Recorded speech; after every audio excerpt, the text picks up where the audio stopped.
Wow, now that was fast. I don't know how I was living without this thing. Woo!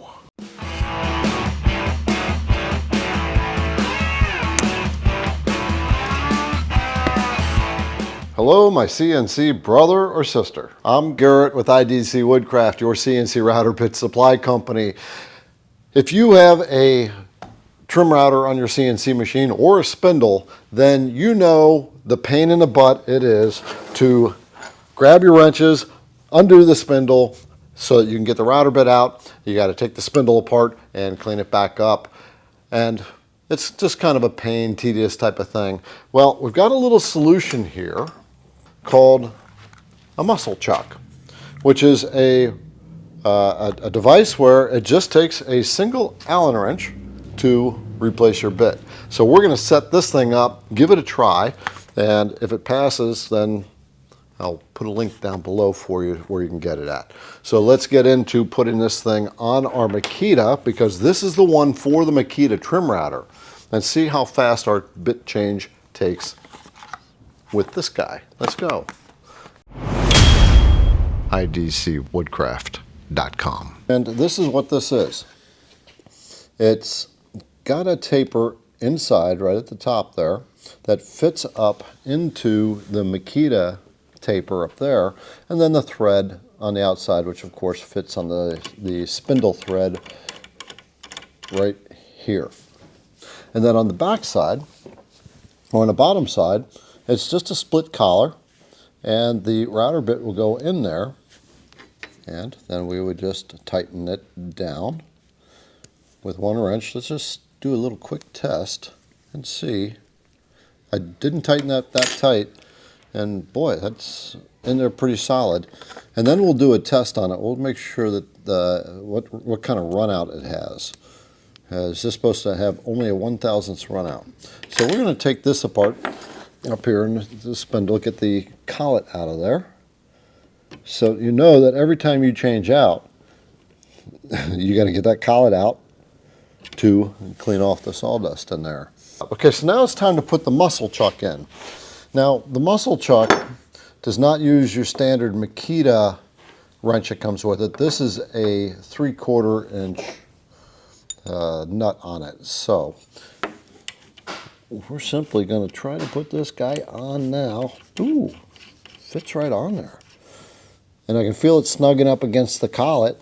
Now I'm just going to take that red button and just tighten it up. Now, one of the things with the red button here, you never want to use the red button on a Makita router as your resistance when you're tightening your CNC router up, because you will break this housing. I've seen it happen to many creators many times.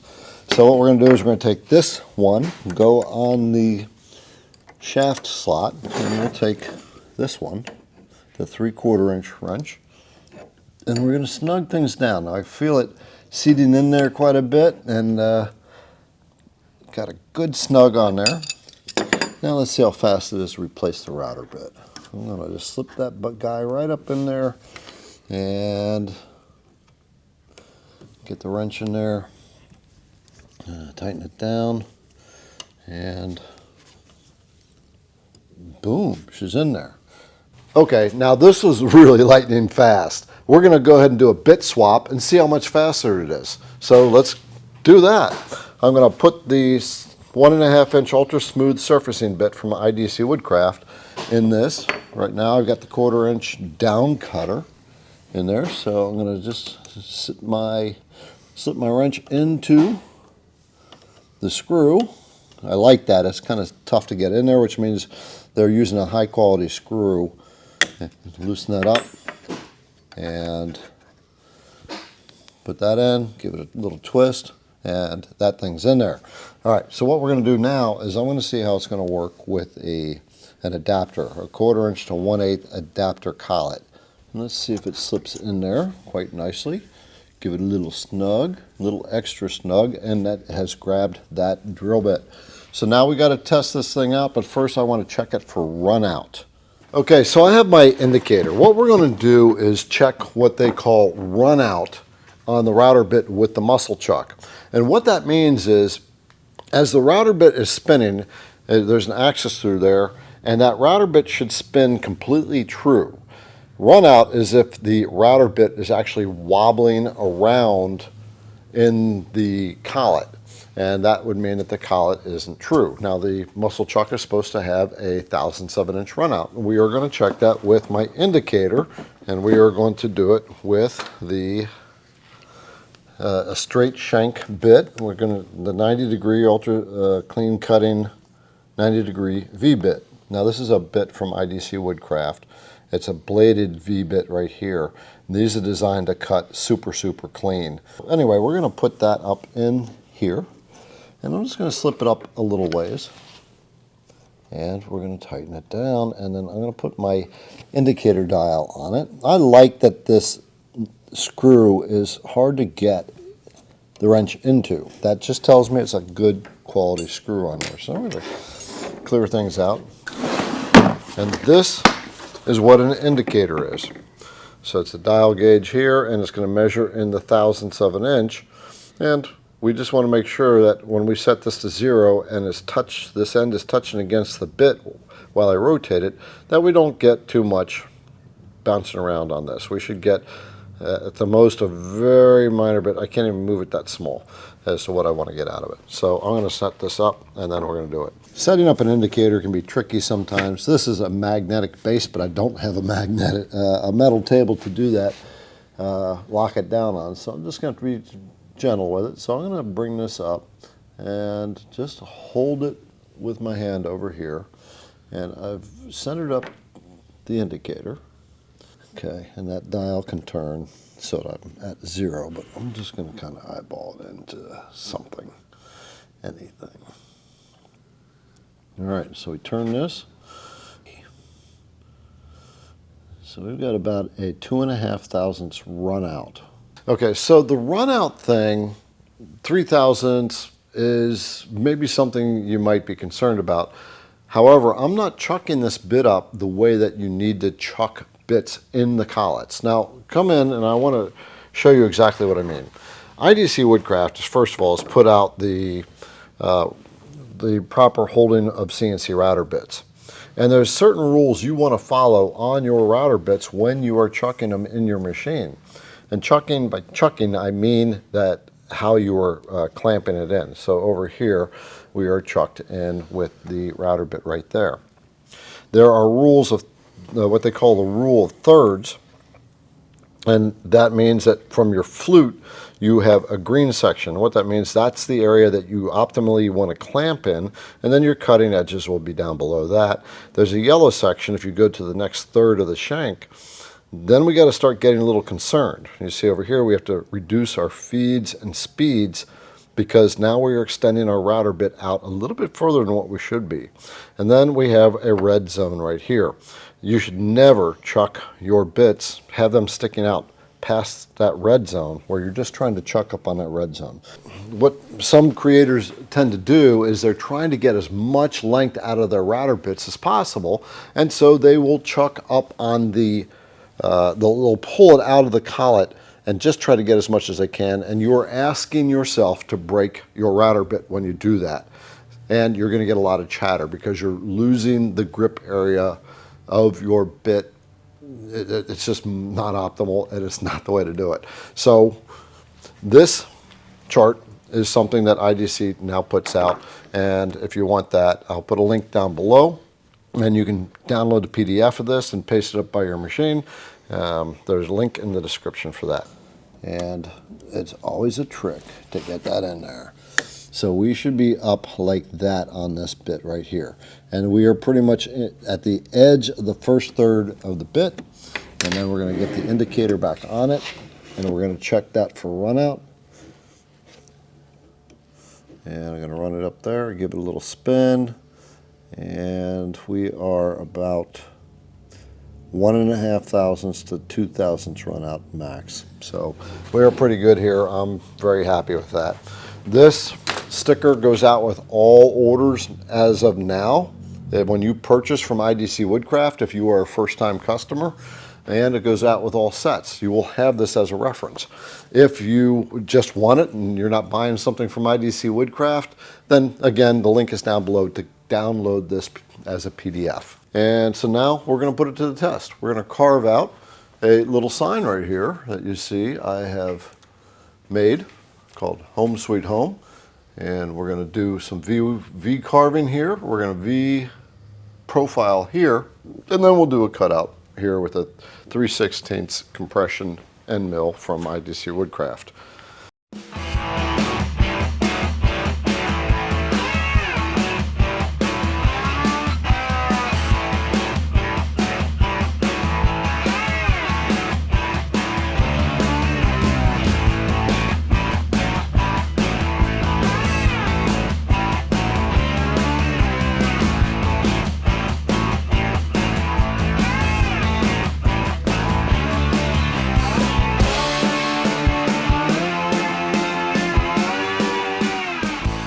Okay, there we go.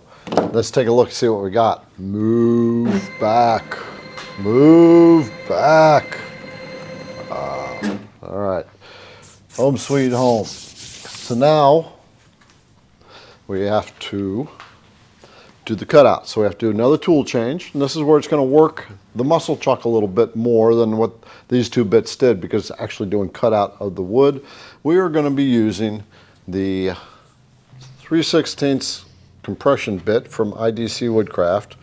This is a bit that replaces both the 1/8 inch and 1/4 inch compression. Gets the detail almost of the 1/8 inch bit and the strength of the 1/4 inch compression bit. So let's put this puppy in.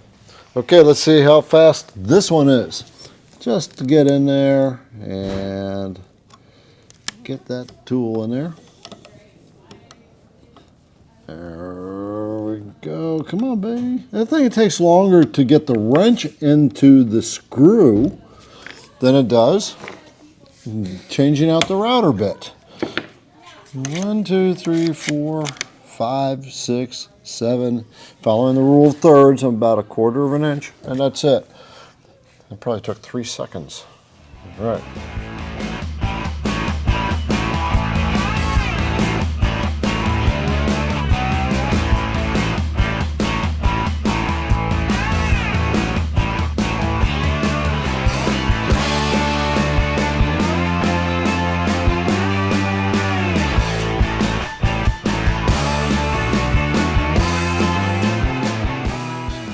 You see that 3/16 router bit was designed to go all the way through. Made a little bit of noise, but that's what router bits do when you're actually using the end mills.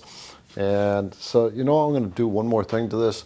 I'm going to use a round over bit just to add a little accent to the rounded or the outer edge of this. It gives a little bit of softness.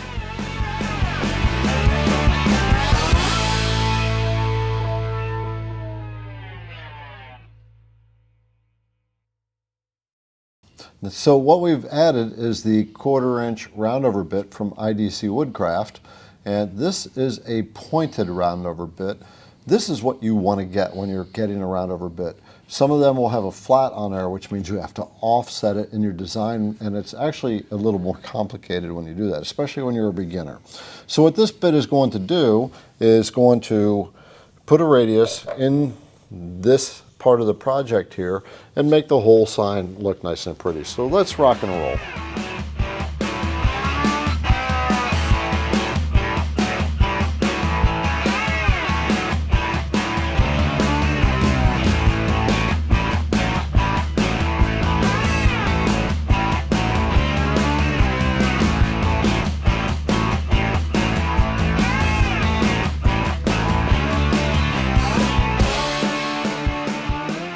Oh, I love it. This is my favorite part of doing these projects. Even if we're talking about the Musclechuck, I'm glad that I was able to make such a simple project. So all I'm doing is just peeling the board up, and you can see it has cut out the project. And we have sawdust in here. That's because of the type of bit that we're using, the compression bit. And it's not anything but a thing. So we've gotten rid of our scrap wood. There's home sweet home, and we'll just come in and we'll pry it off. So that's it. All we have to do now is paint it. Well, we got a pretty cool sign out of this, and I am very satisfied with the Musclechuck. This is something that I'm definitely going to recommend. If you are interested in getting rid of that double wrench thing and having that super quick change, just like I'm doing right here, then down in the description below is a link where you can get that. So go down and get one of those things right now and save yourself some changeover time. I'm Garrett with IDC Woodcraft. I hope you have a great day, better tomorrow, and get a Musclechuck. We'll talk to you next time. idcwoodcraft.com